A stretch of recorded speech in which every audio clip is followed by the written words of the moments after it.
በስመ አብ ወወልድ ወመንፈስ ቅዱስ አሐዱ አምላክ ሰላም እግዚአብሔር ምስ ኩልኻትኩም ይኹን እመላ ዓለም ትርከቡ ናይ እግዚአብሔር ቤተሰብ ናይ ቅድስት ድንግል ማርያም ናይ ሓደራ ደቂ ናይ ቅዱሳን ፈተውቲ ከመይ የለኻትኩም አሜን። ስለ ኩሉ ነገር እግዚአብሔር አምላኽና ዝኸበረን ዝተመስገነን ይኹን። ሕዚ ሒዘልኩም ዝመፀኹ ሓደ ሓሳብ ኣሎ። ንሱ እውን እንታይ እዩ ልብል ናይ ሚድያ ዝተፈላለዩ ሓደ ኣብ ቲክቶክ ይኹን ኣብ ዩቱብ ገለታት ዝጀመርክዎ ኣለና። እሱ ነሂ ማለት እንታይ ማለት እዩ ዝብል ሓሳብ እዩ ኣብታ ዙርያ ስም እየ ከብራህርህ መፅአኩም ዘለኹ። ነሂ ማለት ንህየ ኢሉ ዓረፈ ካብ ዝብል ናይ ግእዝ ቋንቋ ዝመፀ ቋንቋ እዩ። ናሂ ማለት ከዓለለ ዕረፍቲ ማለት እዩ። ዕረፍቲ ናሂ ቅዱስ ያሬድ ለለ ዕረፍቲ ምዃኑ ግልፂ ብዝኾነ ቋንቋ ያው ገሊፅልና ኣሎ። ኣብ ናይ ትንሳኤ መዝሙሩ ከምዚ ኢሉ ኣሎ ዛቲ ፋሲካ ናሂ ወዕረፍት ዝብልኛ ማለት እዩ። እዛ ፋሲካ እዚኣሲ ፍፅምቲ ዕረፍቲ እያ። ናሂ ወዕረፍት ናሂ ማለት ዕረፍቲ እዩ። ዕረፍቲ ማለት ዕረፍቲ እዩ ማለት ኢና ፍፅምቲ ዕረፍቲ እያ ፍፁም ዝኾነ ዕረፍቲ እያ ተውሁ ዝብል ሓሳብ እዩ ልበና ቅዱስ ያሬድ። እዚ ሓሳብ እዚ መሰረት ገይሩ ተናገሮ ንምንታይ እዩ እንድሕር ኢልና እዛ ፋሲካ እዩ ዕረፍቲ ልበላሉ ፋሲካ እዩ። ኣብ ብሉይ ኪዳን ኣብ ግብፅ ኣቦታትና ብረሃብ ምክንያት ናብ ግብፅ ወሪዶም ነይሮም። ናብ ግብፅ ምስ ወረዱ ንብዙሕ ዓመታት ለኣመይቲ ዓመታት ዝኣክል ኣብ ግብፂ ብናይ ፈርዖን ኣገዛዛ ብጣዕሚ ተጨቂኖምን ተጨኒቆምን ተፀጊሞምን ብዙሕ መከራ እናተቐበሉ ንብዙሕ ዓመታት ይቕመጡ ነይሮም እዮም። ካብዚ መከራ እዚ ዝኸውፆም ግን ጎይታ እግዚኣብሔር ሰማኢኩ ገኣሮሙ ለህዝብየ ወወረድኩ ከም ኣድህኖሙ ናይ ህዝበይ ጋዓርን ጭንቅን ጸሎትን ልመናን ተመልኪተ ሰሚዐ ከድሕኖም ወረድኩ ኢሉ ጎይታ ብሙሴ ምክንያት ህዝቢ እስራኤል ነፃ ዝኸውፅኦም ፈቀደ ማለት እዩ። ካብ ኦሪት ዘፀአት መጀመርያ ሒዝና ካብ እንሪኦ እቲ ታሪክ ኩሉ ልፈርዖን ህዝበይ ልቐቐለይ ህዝበይ ልኸም ልኹን ልቐቐለይ ይብለካ ኣሎ ጎይታ እግዚኣብሔር ክብሎ ከሎ ሙሴ ኣይለቅቕን እናበለ ብዙሕ ተውለለ ታሪክ ብሰፊሕ ምናብ ይከኣል እዩ። ብድሕሪኡ እቶም ህዝቢ ለለ ልኽወፁ ብጣዕሚ ድልየት ነይርዎም። ፈርዖን ብጣዕሚ ናይቶም ህዝቢ ጉልበት ስለ ዝጠዓሞ ቶም ህዝቢ እናተገዝኡሉ እናሰርሕዎ ዝነበሩ ህንፃታትን እናሰርሕዎ ዝነበሩ ቶም ግብፃውያን ኣዕሪፎም ዝነበሩ መንገድታት ስለ ዝነበረ ክወፁ ኣይደሊ ነይሩ። እግዚኣብሔር ለህዝቡ ከላቕቕ ደልዩ ህዝቡ ነፃነት ከውፁ ደልዩ። ብድሕሪኡ ግን እቲዮም ህዝቢ ናብ መወዳእታ ህዝቡ ዝኸውፀሉ ዝወሰነ ውሳኔ ግን ሞተ በክር ዝበሃል ሓያል ዝኾነ ናይ እግዚኣብሔር ትእዛዝ ኢና ኩሎም ሞተ ናይ ግብፂ በኽሪ ኣብ ግብፂ ዘለዉ ኩሎም በኽርታት ካብ ሰብ እስካብ እንስሳ ዝሞትሉ ናይ እስራኤል ሰብ ግን ካብ ሰብ ይኹን እስካብ እንስሳ ለይንክእሉ መንገድታት ፈጢሩ ጎይታ በጊዕ ሓዙ። እቲ በጊዕ ለለ ዕለት 14 ሚያዝያ ማለት እዩ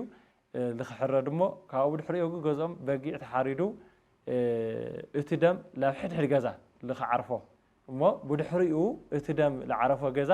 እቲ ሞት ንሓለፈ ላብቶም ናይ ግብፃውያን መንደር ዝክኸድ እዙይ ገይሩ ጎይታ ኣዚዙ። እዚ ትእዛዝ ምስ ተፈፀመ እታ መዓልቲ ንሳት ኣይትበሃል በጊዕ ሓሪዶም እቲ በጊዕ በሊዖም እቲ ኣብኡ ለለ ትእዛዝ ኩሉ ፈፂሞም ክወፁ ከለዉ ፈርዖንን ካብ ግብፅን ካብ ፈርዖንን ካብ ግብፃውያንን ዝተላቀቁላ መዓልቲ ተሃልያ ሞተ በክሩ ምስ መፀ ብጣዕሚ ተጨኒቑ ወኣውፅኦም በወርቅ ወብሩር ብወርቅን ብብሩርን ብሃፍትን ብገንዘብን ኣውፅኦም ይብል እሞ ቅዱስ ዳዊት። ስለዚ በቃ ኩሉ ነገር እቲ ናትማል ዝነበረ እምቢተኝነት ትማሊ ኣይሰድድ ዝብል ሓሳብ ዝነበረ በቃ እምበኣር ክዱ ህዝብኩም ሒዝኩም ንብረትኩም ሒዝኩም ክድለ ኢሉ ፈርዖን ተይፈተየ ብሓይሊ ያው ህዝቢ እስራኤል ይለቆም ማለት እዩ። እታ በጊዕ ሓሪዶም ደም ኣብ ገዝኦም ተቐቢኦም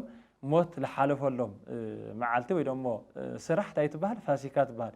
መተርጉመ መጻሕፍት ሊቁ ኣቦና ቅዱስ ያሬድ ከምዚ ኢሉ ነጊርና ፋሲካ ማለት ማኢዶት ማለት እዩ። ማኢዶት ማለት ፋሲካ ማለት ናብ ገዝ ክቅየር ከሎ ማኢዶት ማለት እዩ። ማኢዶት ማለት ከዓታይ ማለት እዩ ምሽጋር ማለት እዩ። ድሕሪ ምሽጋር እንታይ ኣሎ ማለት እዩ ዕረፍቲ ኣሎ ማለት እዩ። እና ስለዚ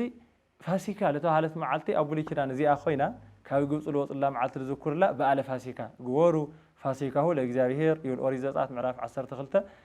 ናይ እግዚአብሔር ናይ ፋሲካ በዓል ግበሩ ይብል። ፋሲካ ማለት በዓለ እግዚአብሔር ወይ ደሞ በዓለ ፋሲካሁ ናይ እግዚአብሔር ፋሲካ ናይ እግዚአብሔር በዓል ተባሂላ ትፍለጥ ማለት እዩ። ስለዚ እዚ ኮይኑ ብሉይ ኪዳን ኣብ ሓድሽ ኪዳን ከታ እዩ ፋሲካ ማለት እንታይ እዩ እንድሕር ኢልና ከምቲ ኣብ ብሉይ ኪዳን ብሲኦል ካብ እትምሰል ግብፂ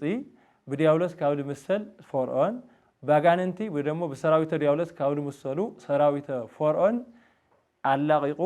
ባሕሪ ኤርትራ ኣሻጊሩ ጽፎርኦን ምስ ሰራዊቱ ናብ ባሕሪ ኣጥሒሉ ኣብ ባሕሪ ኣስጢሙ ግብፀቲ እስራኤላውያን ኩሎም ነፃነት ኣውጁ ባሕሪ ኣሻጊሩ ጸላቐቲሉ ደመና ጋሪዱ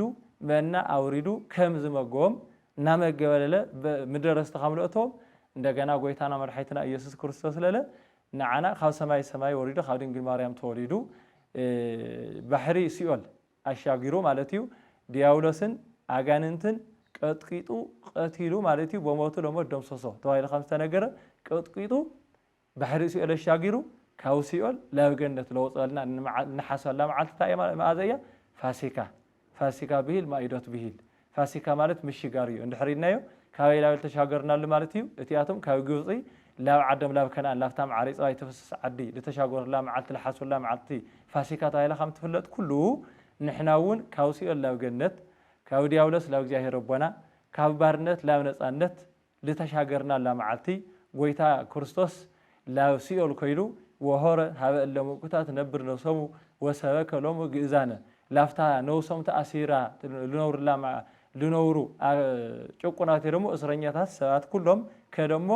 ወሰበከ ሎሙ ግእዛነ ነፃነት ኣወጀሎም ነፃነት ሰበከሎም ተውሂሉ ብቀዳማይ ጴጥሮስ ምዕራፍ 3 ከም ዝተነገረ ኩሉ ነፃነት ኣውጅልና ኣብ በዓለ ፋሲካ ክርስቶስ ተንሥአ እሙታን ብኣብይ ኃይል ወስልጣን ኣሰሮ ለሰይጣን ኣግዓዞ ለኣዳም ሰላም እምይእዜሰ ይኩን ፍስሐ ወሰላም ተባሂሉ እንዝምረሉ መዓልቲ ብርሃን ክርስቶስ ልተንስአሉ መዓልቲ ናይ ብርሃን መዓልትና ናይ ምሽጋር መዓልትና ናይ ዕረፍቲ መዓልትና ኣብቲ ኣብ ግብፂ ዝነበረሉ ግዜ ዕለታት እቲ ዕለት ንሱ እዩ ትወርሒ ንሱ እዩ ተዓመታት ንሱ እዩ ግን ትንፀንሕሉ ዕለታትን ሰሙናትን ኣዋርሕን ዓመታትን ብባዕሉ እንታይ ዝነበረሉ ግዜ እዩ ነይሩ ብለይ ዕረፍቲ ብመከራ ብድኻም ብፀገም እዩ ነይሩ ንሕና እውን ብነብስና ኣብ ብሉይ ኪዳን ዝነበርና ሰባት ወይ ድማ ብብሉይ ኪዳን ዝነበረ ህዝቢ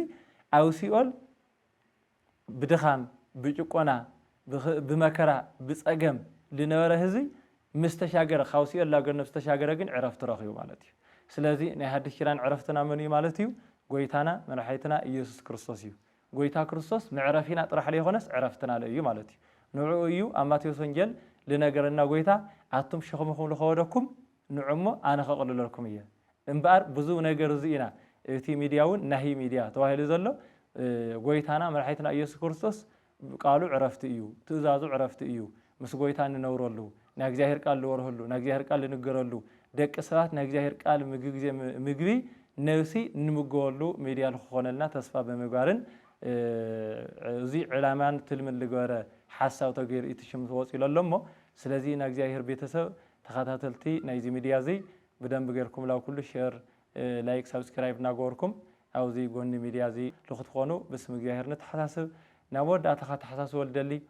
ኣብ ዓለም ክልተ መንገድታት ኣለዉ እቲ ሓደ መንገዲ ፀቢብ እዩ በተፀቢብ መንገዲ ዝኸዱ ሰባት ውሕዳት እዮም እቲ ሓደ መንገዲ ከዓ ሰፊሕ እዩ ብትሰፊሕ መንገዲ ዝኸዱ ሰባት ከዓ ብዙሓት እዮም እንደገና ለለ ምብዙሖም ጥራሕ ዘይኮነስ ናታ ሰፋሕ መንገዲ መወዳእቱ ሞት እዩ ተባሂሉ ናታ ፀባብ መንገዲ ዝኸድዋ ውሕዳት እዮም መወዳእታ ኣለለ ህይወት እዩ ተባሂሉ እዩ እሞ ብትክክል ኣብ ዙርያ ኣብ ሶሻል ሚድያ ዝረአ ነገር እንታይ እዩ ምድራውን ዓለማውን ንዝኾነ ነገር ኩሉ ኣብ ጎኒ ዝኾን ነቲ መንፈሳዊ እግዚአብሔርን ናይ እግዚአብሔር ቃልን ልፋለጠሉ ልንገረሉ ብስራት ወንጌል ልንገረሉ ልውስረሉ ቃል ኣምላኽ ልንገረሉ ሚድያታት ግን ብደንቢ ትኩረት ተገይሩሉ ኣብ ዕብየት ይኾን ይርከባትን መንፈሳውያን ዝኾና ሚድያታት ሞ